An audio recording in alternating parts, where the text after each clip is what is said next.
অমলকান্তি আমার বন্ধু। স্কুলে আমরা একসঙ্গে পড়তাম। রোজ দেরি করে ক্লাসে আসতো, পড়া পারতো না। শব্দরূপ জিজ্ঞেস করলে এমন অবাক হয়ে জানলার দিকে তাকিয়ে থাকতো যে দেখে ভারী কষ্ট হতো আমাদের।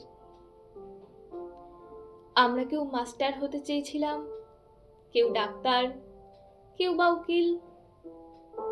অমলকান্তি সেসব কিছুই হতে চায়নি। সে রোদ্দুর হতে চেয়েছিল।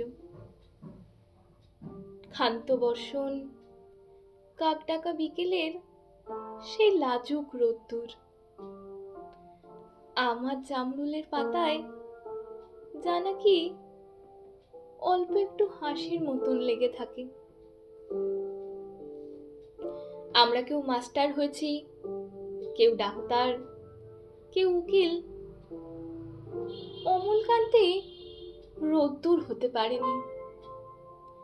সে এখন অন্ধকার একটা ছাপাখানায় কাজ করে। মাঝে মধ্যে আমার সঙ্গে দেখা করতে আসে, চা খায়, এটা ওটা গল্প করে, তারপর বলে উঠে তাহলে। আমি ওকে দরজা পর্যন্ত এগিয়ে দিয়ে আসি।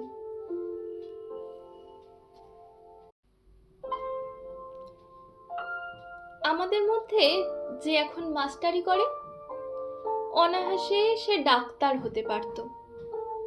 যে ডাক্তার হতে চেয়েছিল, উকিল হলেও তার এমন কিছু ক্ষতি হতো না।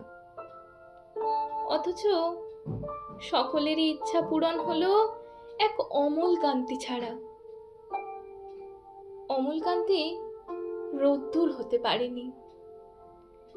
সেই অমলকান্তি রোদ্দুরের কথা ভাবতে ভাবতে ভাবতে ভাবতে যে একদিন রোদ্দুর হতে চেয়েছিল, ভাবতে ভাবতে যে একদিন রোদ্দুর হতে চেয়েছিল।